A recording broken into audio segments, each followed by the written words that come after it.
When the lights went out across Huntsville, Alabama, it wasn't a power plant failure. It wasn't a storm surge. It wasn't even lightning. It was a mile-wide monster that tore transmission lines from the sky like spider silk, that came within seconds of brushing a nuclear power station, and that became the single deadliest tornado in Alabama's history.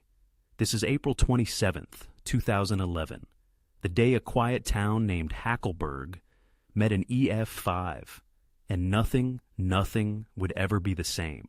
To understand what happened in Hackleberg, you have to understand the day. April 27th, 2011 wasn't just bad, it was apocalyptic. The 2011 super outbreak. 4 days of meteorological fury that spawned 368 tornadoes across the southeastern United States. But April 27th, that was the peak, the crescendo. The day Mother Nature showed us what she's truly capable of. 224 tornadoes in a single day. Let that sink in for a moment.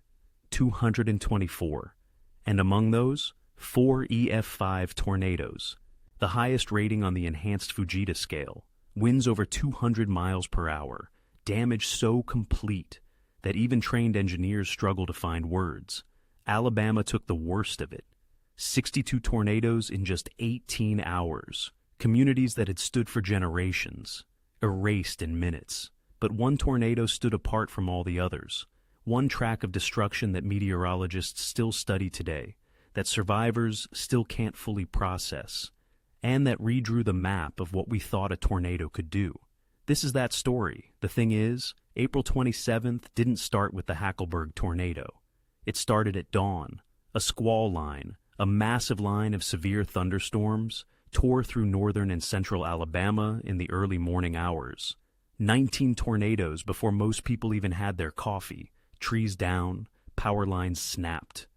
Roofs peeled back like sardine cans. By mid-morning, thousands were already without power, exhausted, on edge. And then, the storms paused, the sun came out, temperatures climbed, the air became thick, sticky, oppressive. You could feel the energy building, like the atmosphere itself was taking a deep breath. Before the scream. Emergency managers knew what was coming. The Storm Prediction Center had issued a high-risk warning, something they only do a handful of times per year. The ingredients were lining up: a deep surface low, a powerful jet stream, and atmospheric boundaries from the morning storms, still sitting across Alabama like tripwires. People were tired. People were anxious. The power grid was already compromised in dozens of counties, and the worst hadn't even started. So, what makes an EF5 tornado? Why do some storms produce rain, and others produce monsters? It comes down to ingredients, and on April 27th, every single ingredient locked into place with terrifying precision. First, CAPE, convective available potential energy. Think of it as the fuel in the tank. The higher the CAPE, the more energy available for thunderstorms to explode vertically. That day, CAPE values exceeded 3,000 joules per kilogram in some areas. That's extreme. Second, shear, wind shear, the change in wind speed and direction with height. When you have strong winds at the surface blowing one direction, and powerful winds aloft blowing another, you create rotation, spin. And on April 27th, storm relative helicity, a measure of that rotational potential, exceeded 500 square meters per second squared in North Alabama. That number should terrify you. Third, moisture. A low-level jet stream pumping Gulf moisture northward, dew points in the upper 60s to low 70s Fahrenheit, sticky, unstable air masses colliding with dry air aloft, a loaded gun, and finally, lift. A deepening surface low, a trough, atmospheric lift mechanisms converging at nearly 60-degree angles. The trigger. By early afternoon, supercells began to fire, discrete, rotating thunderstorms, each one a self-contained engine of destruction. And southwest of a small town called Hamilton in Marion County, Alabama, one supercell lowered its mesocyclone toward the ground. 3:05 p.m., Central Daylight Time. Touchdown. At first, it doesn't look like much. A funnel, a narrow, almost delicate cone extending from the base of the storm. Local storm chasers clock it. The National Weather Service radar in Birmingham picks up the hook echo, that telltale comma-shaped signature that screams, "Tornado on the ground." But within minutes, it begins to widen, the funnel darkens. Debris begins to spiral upward. The roar, survivors would later say, doesn't sound like a freight train. It sounds like a jet engine, a sustained high-pitched scream that drowns out everything else. The tornado moves northeast. Fast. Forward speed averaging 50 to 60 miles per hour. Homes in rural Marion County are obliterated. Trees, some of them centuries old, are snapped at the base. Not bent, snapped. And then the tornado finds open terrain.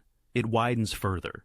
By the time it approaches Hackleberg, the tornado is nearly a mile wide. Wind speeds exceed 200 miles per hour. The outer circulation alone is strong enough to level well-built homes. And the core? The inner core is something else entirely. On radar, the tornado debris signature, or TDS, lights up like a Christmas tree, a brilliant ball of reds and pinks on the velocity display, indicating debris lofted to 10,000, 15,000, even 20,000 feet into the air. Pieces of homes, pieces of lives, and directly in its path is Hackleberg. Population, approximately 1,500. Time, 3:23 p.m. The people of Hackleberg had warning. Let's be clear about that. This wasn't 1974, when tornadoes arrived with little notice. The National Weather Service issued a tornado warning at 2:56 p.m. for Marion County. 27 minutes of lead time. 27 minutes to find shelter, to grab loved ones, to make peace with whatever was coming. But when you're staring at an EF5 tornado, 27 minutes feels like 27 seconds. At 3:23 p.m., the tornado struck Hackleberg at peak intensity. EF5 damage. Total, complete destruction across large swaths of the town. The Wrangler Blue Jeans manufacturing plant, a cornerstone of the local economy, employing over 200 people, gone. The metal frame twisted into abstract sculptures, walls peeled away like paper. Hackleburg High School, reduced to rubble, classrooms where students had sat just hours before, erased. Foundations swept clean, homes, brick homes, well-anchored homes, removed from their slabs, vehicles thrown hundreds of feet, wrapped around tree trunks, compacted into unrecognizable lumps of steel. And the trees. Oh, the trees. Every piece of bark, stripped away, debarked, turned into pale white spears pointing at the sky. When you see a debarked tree, you're looking at winds that exceed 200 miles per hour. Winds that act like sand blasters, tearing organic material down to bare wood. Asphalt roadways, scoured, not cracked, not broken, scoured, peeled up from the ground in chunks, leaving raw earth beneath. This is what EF5 damage looks like. This is what it means when meteorologists say, incredible damage. And in Hackleberg, on April 27th at 3:23 p.m., the unthinkable became reality. Kelly Dobbs was in Hackleberg that day. She rode out the tornado in an interior room, huddled with family, listening to the world end outside. "We dug out," she said years later, her voice still carrying the weight of that afternoon. "I don't know how, but we dug out." Brandy Abels, another survivor, remembers the silence after the storm. "It still doesn't seem real," she told reporters on the 10th anniversary. "Like, I can remember every second of it, but my brain can't accept that it actually happened. Because how do you accept that your town, your home, just disappeared? How do you process walking outside to find that the pharmacy on the corner is now a concrete slab? That your neighbor's house is 3 blocks away, in pieces? Every year, Hackleberg holds a moment of silence at 3:23 p.m. Not 3:20, not 3:25, 3:23. Because that minute, that specific minute, is burned into the collective memory of everyone who lived through it. The minute the sky turned black, the minute the roar became deafening, the minute everything changed. But the tornado wasn't done, not even close. After obliterating Hackleberg, The EF5 continued northeast, maintaining its intensity, its fury, as it bore down on the next community in its path. Phil Campbell. Phil Campbell, Alabama is a small town, named after a railroad conductor. It's the kind of place where everyone knows everyone. Church on Sundays, high school football on Friday nights. Quiet, peaceful, until 3:30 something p.m. on April 27th. The tornado struck Phil Campbell at peak width, approximately 1.2 to 1.25 miles across. Think about that. Over a mile of EF5 winds, a buzzsaw of incomprehensible violence carving through the landscape. Homes weren't just destroyed, they were removed. Anchor bolts ripped from concrete. Entire structures lifted and disintegrated mid-air. Some homes left nothing but a rectangular outline in the dirt where a foundation used to be. And the roads? The roads. In some areas, the asphalt was peeled from the roadbed. Not damaged, not cracked, peeled. Like someone took a giant spatula and scraped the pavement clean off. Engineers examining the damage found sections where you could see the aggregate base course beneath. The asphalt completely gone. That requires winds in excess of 205 miles per hour, sustained, across multiple city blocks. Vehicles were lofted, not rolled, lofted, thrown through the air like toys. A car was found wrapped around a tree trunk 30 feet off the ground. Another was discovered 3/4 of a mile from where it had been parked, compressed into a cube roughly 3 feet on each side. The tornado was scouring the earth itself, and it still wasn't slowing down. Beyond Phil Campbell, the tornado roared through Oak Grove and Mount Hope, communities that barely had time to register what was happening. The track widened and narrowed, pulsed with intensity, but never dropped below EF4 damage indicators. At times, the tornado was over a mile wide. At others, it constricted to perhaps half a mile. But the core winds remained lethal. Trees weren't just snapped, they were excavated. Root balls ripped from the ground, leaving craters. Entire forested hillsides reduced to matchsticks. The tornado crossed Highway 72, a major east-west corridor. Every business, every structure along a 2-mile stretch, obliterated. And then it did something that sent chills through emergency managers across the region. It turned toward the Tennessee River, toward Browns Ferry Nuclear Plant. Browns Ferry is one of the largest nuclear generating stations in the United States. 3 reactors, enough power for millions of homes, and it sits on the Tennessee River in Limestone County, Alabama. The tornado was on a direct collision course. Here's what happens when a mile-wide EF5 tornado encounters high-voltage transmission lines. They fall. Not slowly, not carefully. They collapse. Steel towers designed to withstand ice loads, wind loads, even moderate tornado strikes. They buckle and crumple like aluminum foil. As the tornado churned through Limestone County, it took out multiple 500 kilovolt transmission lines. These are the arteries of the power grid, the massive lines that carry electricity across regions. When they failed, the effects cascaded. Browns Ferry Nuclear Plant, detecting the sudden loss of off-site power and the approach of the tornado, executed an emergency shutdown. All 3 reactors scrammed. Backup generators kicked on. The plant went into safe mode. The tornado passed within miles of the facility. Not a direct hit, but close enough that debris pelted the outer buildings. Close enough that workers sheltering inside could hear the roar. If the tornado had shifted just slightly to the east. But it didn't. Instead, it continued northeast, and in its wake, darkness. WAF TV, the NBC affiliate in Huntsville, lost its Doppler radar. The tower, the equipment, destroyed. Right in the middle of an outbreak. Right when people needed radar coverage the most. And then, Huntsville went dark. Not just a neighborhood, not just a few blocks. The entire city. Over 180,000 people without power. Some areas would remain without electricity for 5 days. Hospitals switched to backup generators. Traffic lights went dead. Cell towers, many without sufficient backup power, began to fail. The tornado had done something almost unprecedented. It had taken down a city. The tornado crossed the Tennessee River and regained intensity. It was weakening, but weakening from EF5 to EF4 still means winds of 170 miles per hour or more, still means devastation. And the communities on the other side of the river had a particularly cruel history with tornadoes. Tanner, Alabama. On April 3, 1974, during the super outbreak of that year, Tanner was struck by 2 F5 tornadoes in the same day. The odds of that are astronomical. The community rebuilt, survived, moved forward. And now, 37 years later, almost to the day, another EF5 was bearing down. The tornado roared through Tanner, East Limestone, and Harvest. Neighborhoods that had just finished rebuilding from earlier tornadoes that very morning hit again. Homes swept away. A nursing home damaged. Industrial facilities torn apart.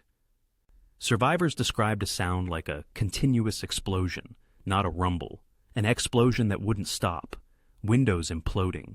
Walls collapsing. The pressure change so severe that eardrums ached. And through it all, emergency responders were working in the dark. No power. Radar down. Communications spotty. Trying to coordinate rescues while the tornado was still on the ground. Still churning. Still killing. This is the nightmare scenario emergency managers train for. And on April 27th, it was real.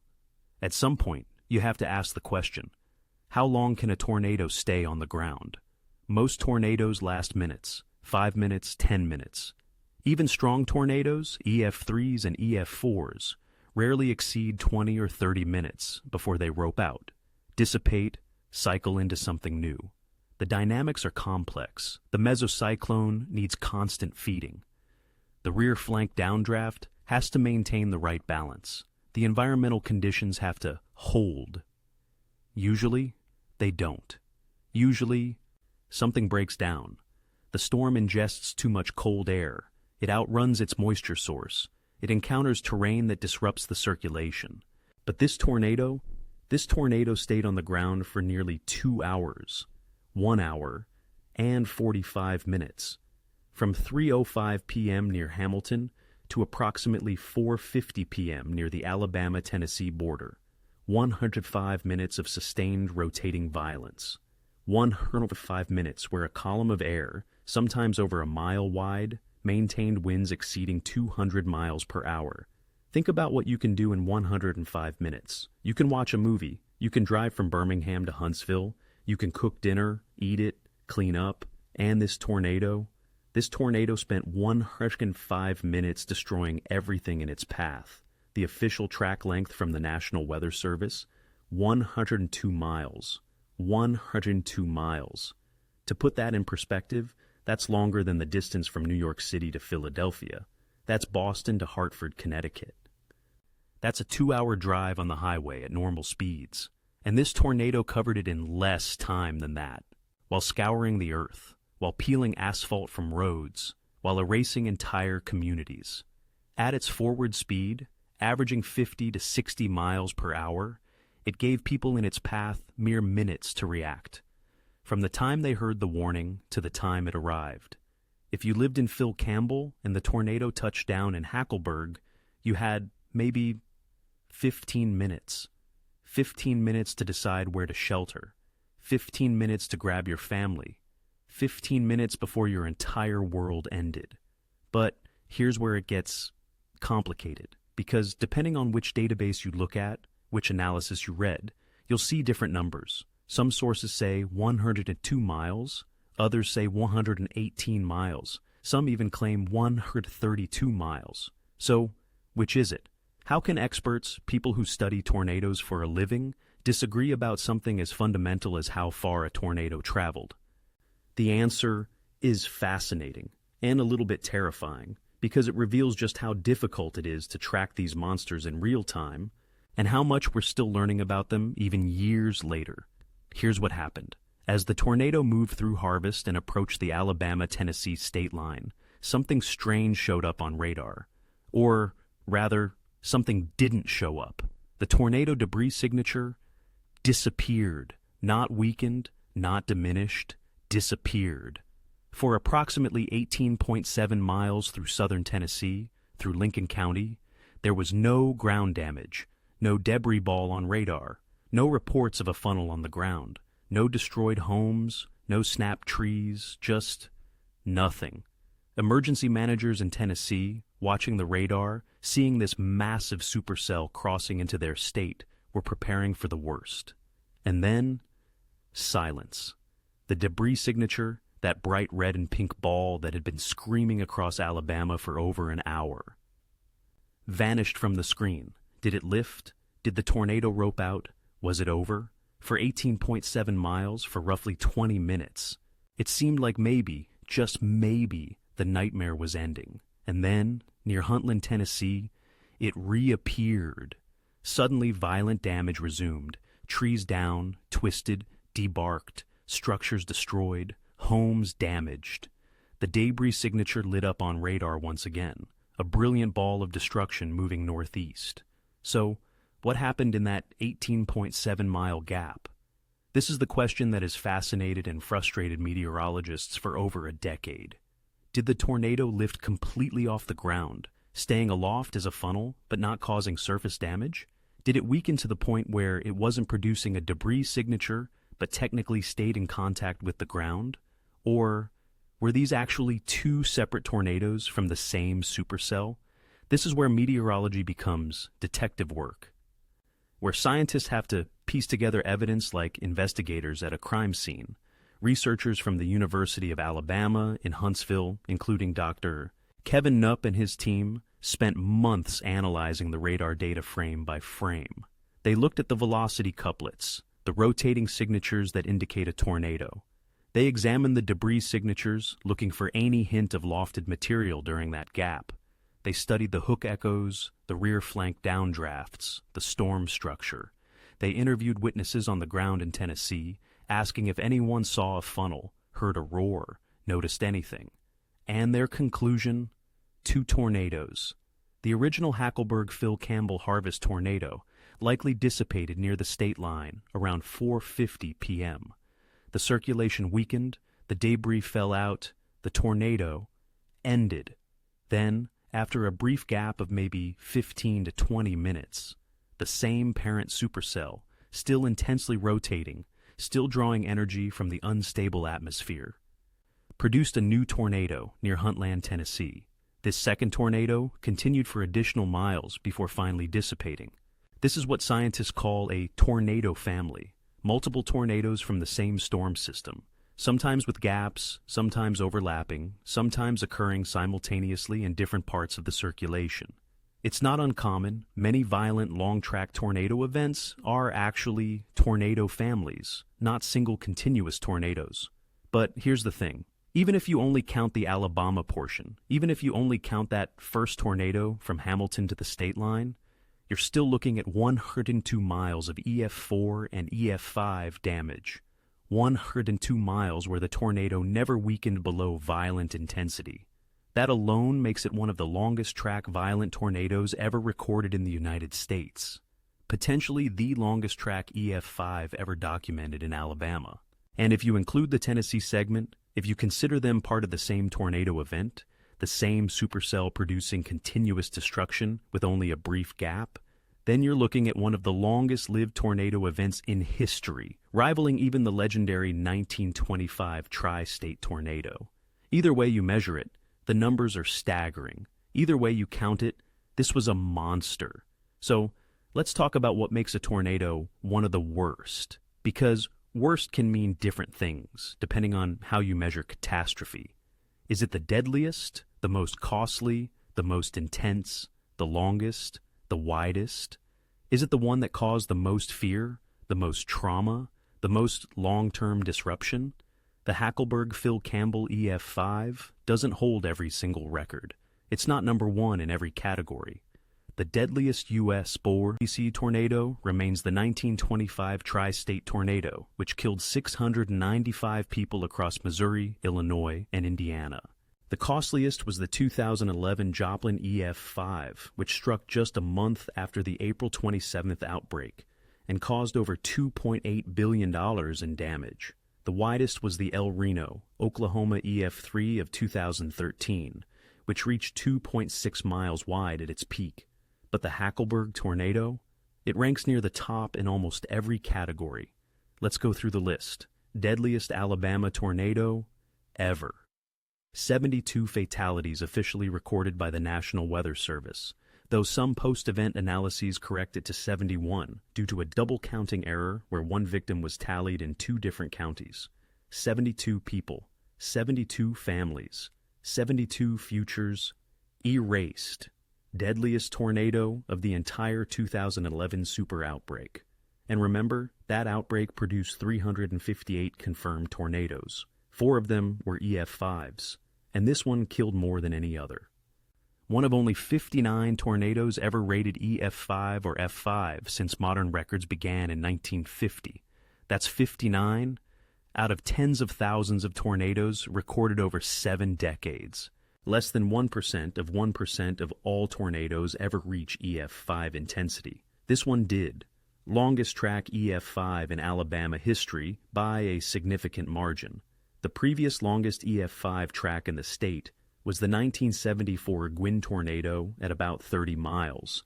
This one went 102 miles minimum, one of the widest at peak width, over 1.2 miles across. That puts it in rarefied company.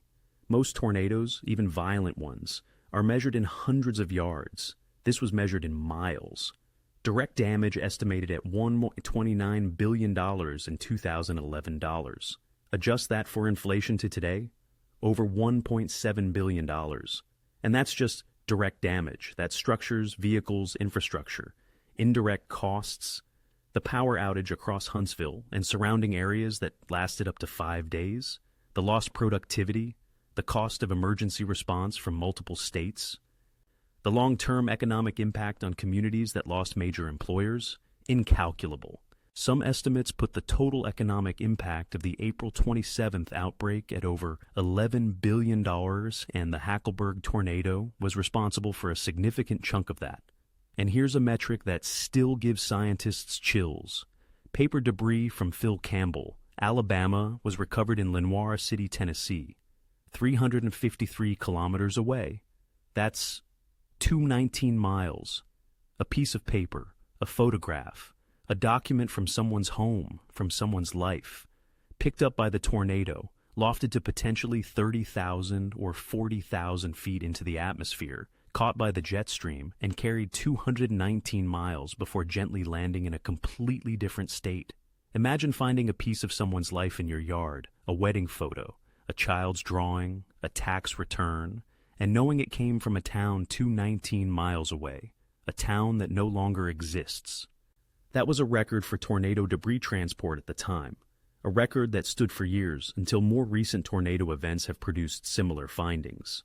But in 2011, it was unprecedented. When you add it all up, when you look at intensity, duration, path length, death toll, economic impact, cascading infrastructure failures, and sheer violence, the Hackleburg Phil Campbell EF5 is, without question, one of the most catastrophic tornadoes in American history. Top 10? Absolutely. Top 5? A strong argument can be made. And by some metrics, it's in the top 3. When the sun rose on April 28, 2011, Alabama looked like a war zone. And I don't use that comparison lightly.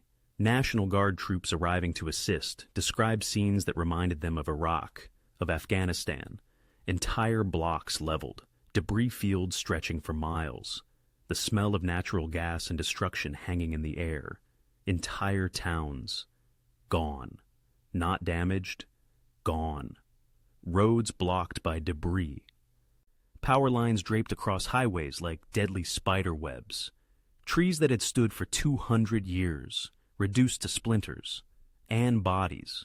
Emergency crews finding bodies in places that made no sense. People who had been carried hundreds of feet from where they took shelter. Vehicles with victims inside, wrapped around trees or buried under rubble. In Hackleberg, the scope of the destruction was almost incomprehensible. The downtown area? Erased. Every business, every storefront, the pharmacy where people picked up prescriptions, the diner where farmers had coffee every morning, the hardware store that had been family-owned for 3 generations. All of it just gone. The high school?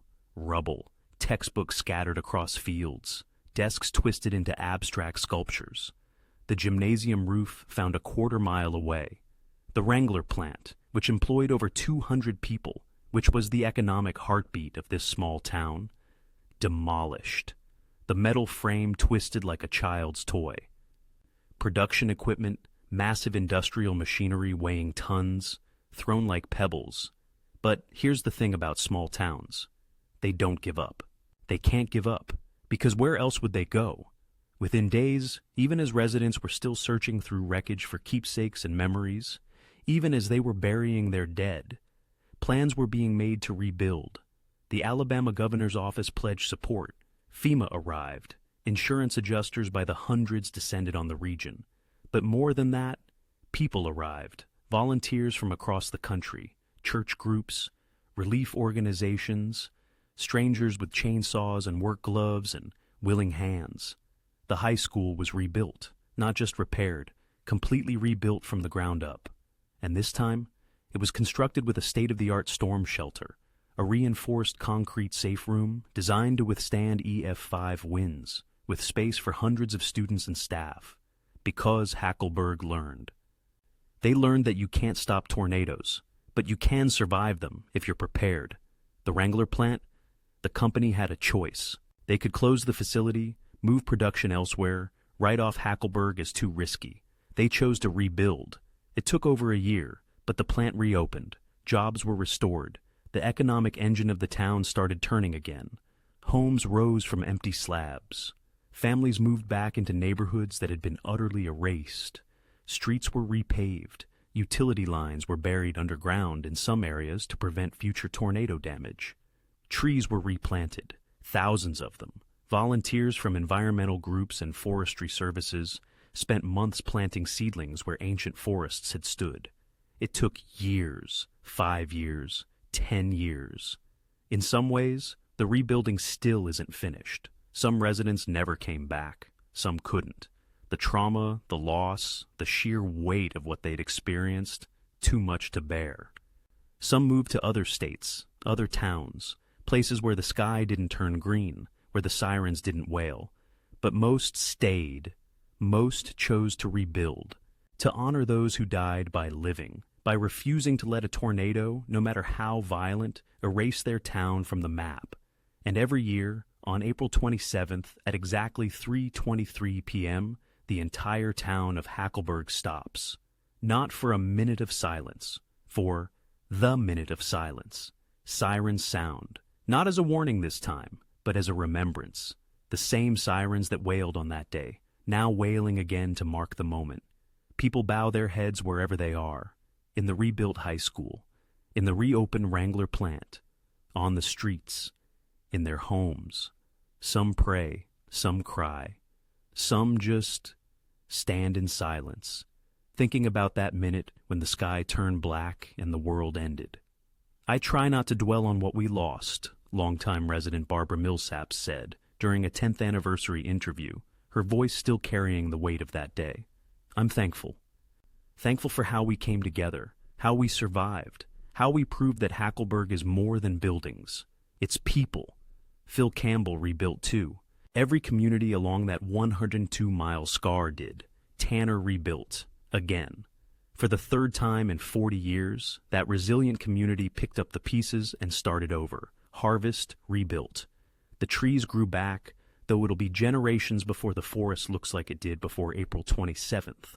The debarked spears, those ghostly white trunks, remained for years as reminders. Eventually, most were cut down, removed, replaced. The power grid was reinforced. Tennessee Valley Authority spent millions upgrading transmission lines, adding redundancies, hardening infrastructure. Backup systems were improved across the region, more emergency generators, better communication protocols. But the memory doesn't fade. It doesn't rebuild. It doesn't get better with time. Not really. It just stays. A permanent part of who these communities are now. A dividing line in their history. Before April 27th. After April 27th. So let's circle back to that question one more time. 102 miles or 132 miles? One tornado or two? Why does it matter? Why spend time debating the exact track length, the precise path, whether there was a gap or not, when the devastation is undeniable, when 72 people are dead, regardless of how you count the miles? Because precision matters in science. Precision matters in meteorology.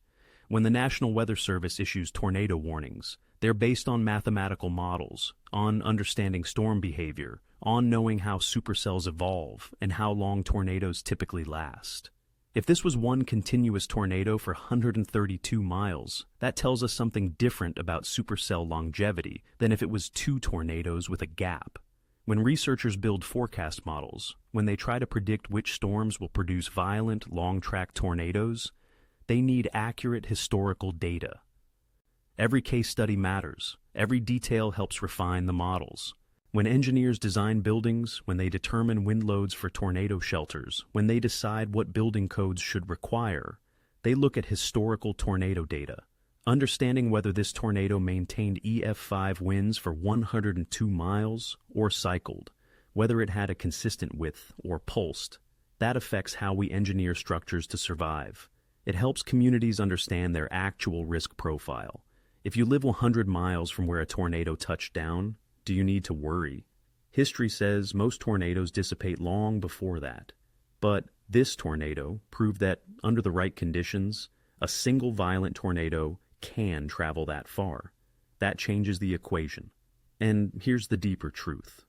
Whether it was 102 miles or 132 miles, whether it was one tornado or a family of two, the core of the event, the EF5 damage zone through Hackleberg and Phil Campbell, the deaths, the erased neighborhoods, the scoured earth, the twisted metal, the broken lives, that's not in dispute. Nobody questions that. Research from the University of Alabama, published in the American Meteorological Society journals, estimates that the tornado produced approximately 1,120 acres of EF4 and EF5 damage. 1,120 acres. That's nearly 2 square miles of the most violent wind damage possible. 2 square miles where every structure was either obliterated, completely removed from its foundation, or sustained damage so severe it had to be condemned and demolished. 2 square miles of erasure. So when someone asks, how bad was the Hackleberg tornado? The answer is simple. It was worse than most people can imagine. And the numbers, whether 102 or 132, whether one tornado or two, those are just ways scientists try to wrap their minds around something that defies comprehension. They're ways of trying to make sense of the senseless, ways of putting structure around chaos. Because at the end of the day, whether you measure it in miles or minutes, in dollars or deaths, this tornado was a monster. April 27, 2011 taught us a lot of lessons. Some of them we already knew, but knowing and learning are different things. Warning systems work. The 27-minute lead time for Hackleberg saved lives, hundreds of them, maybe thousands. Without those warnings, without the National Weather Service meteorologists in Birmingham and Huntsville watching the radar, tracking every cell, issuing tornado warning after tornado warning throughout that nightmare day, without the emergency managers activating sirens, without the TV meteorologists, people like James Spann and Jason Simpson, staying on air for hours, tracking every storm, keeping people informed, the death toll would have been catastrophic. It would have been measured in the hundreds, not the dozens. So, warnings work. That's lesson number 1. But lesson number 2 is harder. Warnings alone aren't enough. You need plans. You need people to take the warnings seriously. You need shelters, interior rooms, helmets, sturdy structures. Too many people in 2011 heard the warnings and thought, it won't hit me. Tornadoes always miss my town. Until they didn't. In Hackleberg, many who survived did so because they followed the rules drilled into every Alabama resident from childhood. Interior room, lowest floor, away from windows, cover your head, get in the bathtub if you have to. Get under a mattress, get in a closet, get anywhere with as many walls between you and the outside as possible. Those who followed those rules Most survived, even when their homes were destroyed around them. Those who didn't. Those who stayed in living rooms watching the storm. Those who tried to flee in vehicles. Those who thought their brick house would protect them. Many of them didn't make it. That's lesson number 2. Have a plan. Know where you'll go. Practice it. But here's lesson number 3, and it's the one that haunts emergency managers. Infrastructure is fragile, terrifyingly fragile. We build our entire civilization on assumptions of stability. Power grids that work 99.9% of the time. Communication networks that are always available. Emergency services that can always respond. And a single tornado, one tornado, can bring it all down like a house of cards. When the power failed across Huntsville, when transmission lines collapsed, when the Browns Ferry Nuclear Plant had to scram its reactors, when the WAF radar was destroyed right in the middle of an ongoing outbreak, when cell towers went offline and people couldn't call 911, couldn't call their families, couldn't access information, suddenly, in the middle of the worst tornado outbreak in modern history, thousands of people were blind, cut off, isolated. That's terrifying. What if another tornado had formed? What if it had tracked toward Huntsville while the city was in the dark? People wouldn't have known. They wouldn't have gotten warnings. They wouldn't have had time to seek shelter. It didn't happen, thank God. But it could have. Since April 27th, Alabama and Tennessee have invested heavily in infrastructure resilience. More storm shelters. Over 100 new community shelters built across Alabama alone. Better backup power systems for critical infrastructure. Hospitals, water treatment plants, emergency operations centers, all hardened against long-term power failures. Improved communication redundancies. Mobile cell towers that can be deployed in emergencies. Satellite backup systems. Better coordination between utilities and emergency managers. Plans for how to restore power to critical facilities first. And education. Constant ongoing education about tornado safety, about the importance of NOAA weather radios, about having multiple ways to receive warnings. Because lesson number 4, the ultimate lesson, you can't engineer your way out of nature. You can build better, you can prepare smarter, you can warn faster. But when a mile-wide EF5 tornado bears down on your community, when you're looking at 200-mile-per-hour winds and a circulation that can peel asphalt from roads, physics wins, engineering fails, buildings collapse, infrastructure crumbles. The only thing that truly saves lives is respect for the threat, and seconds. Seconds to recognize the danger, seconds to get to shelter, seconds to make the choice to take cover rather than watch, seconds to grab your children, your spouse, your elderly parents, seconds to put on a helmet, get under something sturdy, protect your head and neck. Those seconds, those are the difference between life and death. Not minutes, seconds. And on April 27th, 2011, in Hackleburg and Phil Campbell and Tanner and Harvest, thousands of people made the right choices in those critical seconds. And they lived. 72 people didn't. And we honor their memory by learning from this tragedy, by preparing better, by taking the threat seriously, by respecting what nature can do when the perfect ingredients lock into place. From space, you can still see it. Satellite images taken in the days and weeks after April 27th show a brown scar cutting diagonally across northern Alabama, a 102-mile wound in the landscape where the lush spring forest was stripped away, where the green was replaced by bare earth and splintered wood and devastation. NASA scientists, studying the images, were stunned by the visibility, by the sheer scale of the damage track visible from orbit.